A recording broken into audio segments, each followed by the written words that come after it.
IQ rendah cenderung bereaksi cepat, impulsif, dan sering berakhir pada perilaku menyimpang seperti berteriak. Data Kementerian Pendidikan tahun 2022 menunjukkan bahwa program pengembangan emosional itu dapat menunjukkan perilaku menyimpang hingga 28%. Bentuk perilaku menyimpang yang sering muncul itu ada bolos sekolah, melawan guru, perkelahian antar siswa, merusak fasilitas sekolah, terus mengabaikan tata tertib sekolah seperti berpakaian tidak sesuai ketentuan atau membawa barang terlarang. Ketika emosi memuncak, misalnya marah, kecewa, dan frustasi, IQ membantu siswa berhenti sejenak, memikirkan konsekuensi, dan memilih respon yang lebih positif. Siswa yang memiliki empati tinggi akan merasakan yang mungkin dialami teman jika ia melakukan tindakan agresif.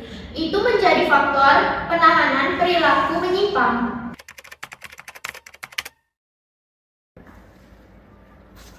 Assalamualaikum warahmatullahi wabarakatuh.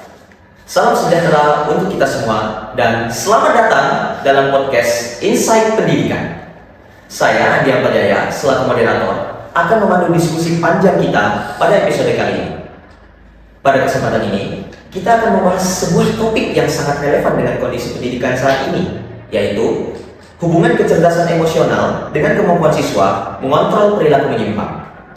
Di berbagai sekolah, kita masih sering melihat berbagai bentuk perilaku menyimpang, seperti perundungan, bolos sekolah, intimidasi, bahkan sampai kekerasan fisik maupun verbal. Data dari Kementerian Pendidikan tahun 2022 menunjukkan bahwa 23% siswa di Indonesia pernah terlibat dalam pelanggaran disiplin. Ini tentu bukan angka kecil.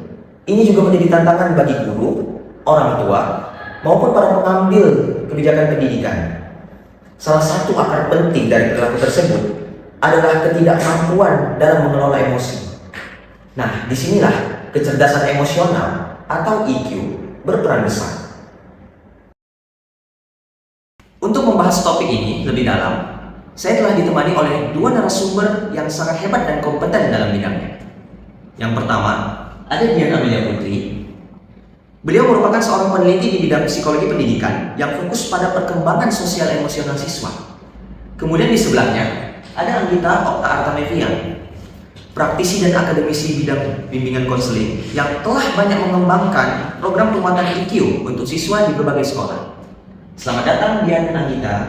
Terima kasih telah berkenan hadir di podcast ini.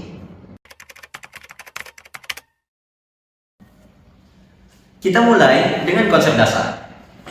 Dian, banyak orang telah mendengar istilah kecerdasan emosional, tapi mungkin belum paham maknanya secara menyeluruh. Boleh dijelaskan apa itu IQ dan bagaimana komponen-komponennya menurut teori yang paling dikenal? Oke, tentu Andi.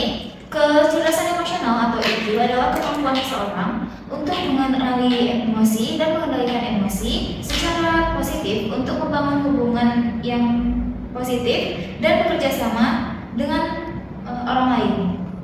Menurut Daniel Goleman, tokoh dalam pengembangan konsep IQ, menjelaskan ilmu kecerdasan emosional ini komponennya ada 5. Yang pertama ada kesadaran diri, itu kemampuan seseorang untuk mengenali emosi dan mengendalikan emosi dalam dirinya.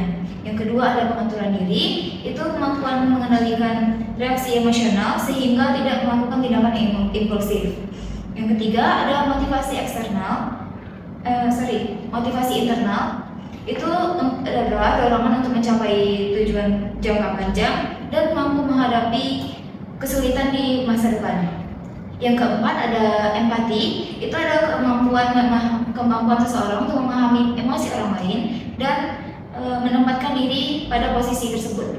Yang kelima ada keterampilan sosial, itu kemampuan menjalin hubungan dengan orang lain dan melakukan komunikasi secara efektif dan bekerja sama dengan orang lain. Baik, penjelasannya sangat jelas. Terima kasih Dian. Anggita, dari sudut pandang konseling di sekolah, apakah komponen-komponen ini benar-benar tampak pada keseharian siswa? Sangat tampak Andi, misalnya dalam kasus kesalahpahaman antar siswa. Jadi mereka yang memiliki kesadaran diri akan memahami bahwa dirinya sedang kesal dan mencoba menarik napas dulu sebelum bertindak. Nah, sebaliknya, siswa dengan IQ rendah cenderung bereaksi cepat, impulsif, dan sering berakhir pada perilaku menyimpang seperti berteriak. Keterampilan sosial juga sangat menentukan bagaimana siswa berinteraksi. Siswa dengan keterampilan sosial baik cenderung mampu menyelesaikan konflik secara damai, membangun hubungan yang positif. Baik, terima kasih Anggita. Baik, kita masuk pada pembahasan kedua. Perilaku menyimpang memang menjadi fenomena yang sangat umum di sekolah.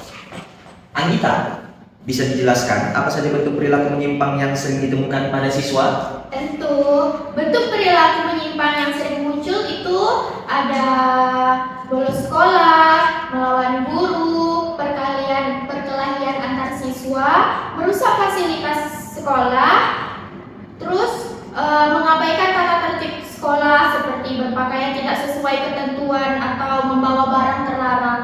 Perilaku ini muncul tidak hanya keinginan melakukan pelanggaran, tetapi lebih sering karena ketidakmampuan mengelola situasi emosional.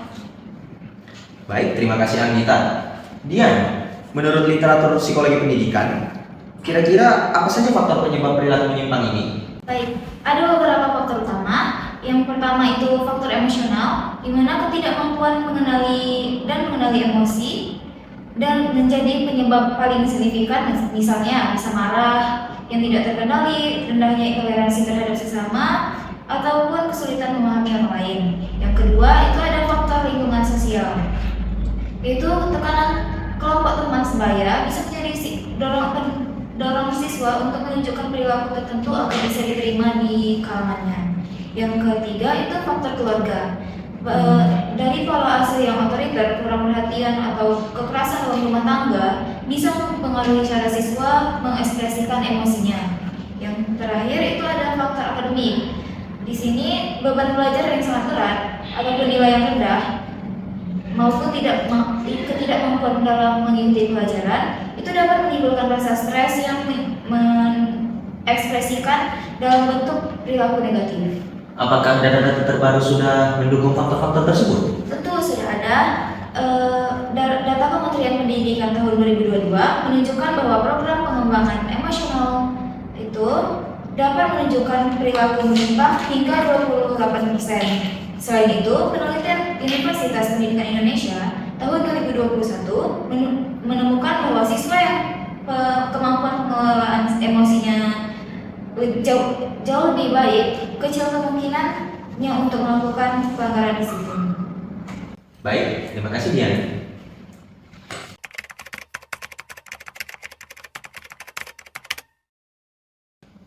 Baik, sekarang kita masuk kepada inti pembahasan. Mengapa IQ sangat berpengaruh pada pengendalian perilaku menyimpang? IQ berfungsi sebagai rem internal ketika emosi memuncak.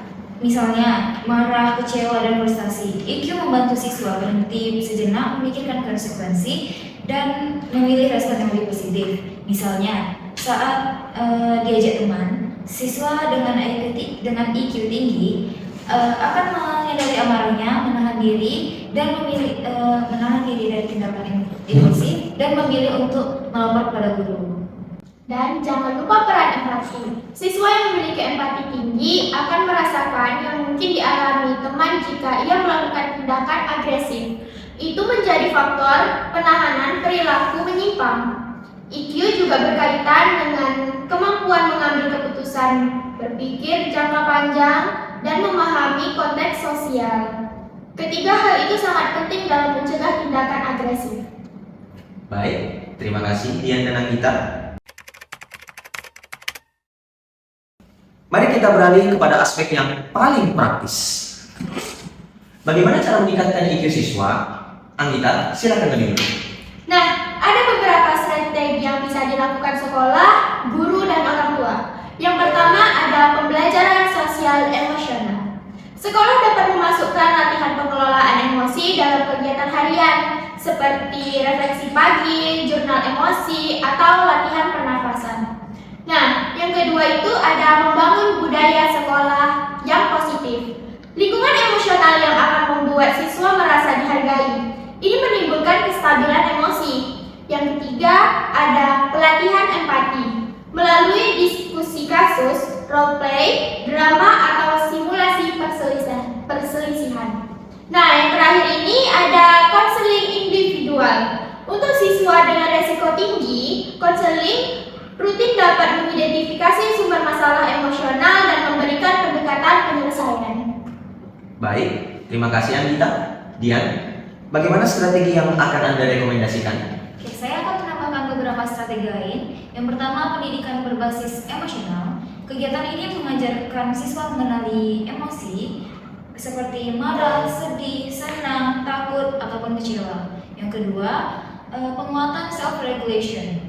Misalnya melalui teknik mindfulness, latihan relaksasi, mengatur nafas, menghitung sampai 10 sebelum beraksi. Yang ketiga, kolaborasi orang tua.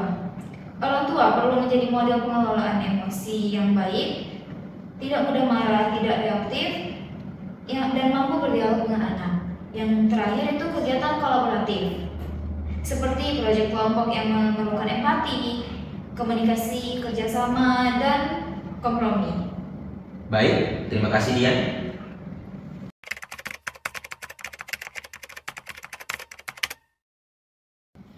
Baiklah, sebelum kita menutup diskusi, saya ingin mengajak para narasumber melihat dalam jangka panjang bagaimana IQ berpengaruh terhadap perkembangan siswa. Baik Dian, silakan lebih.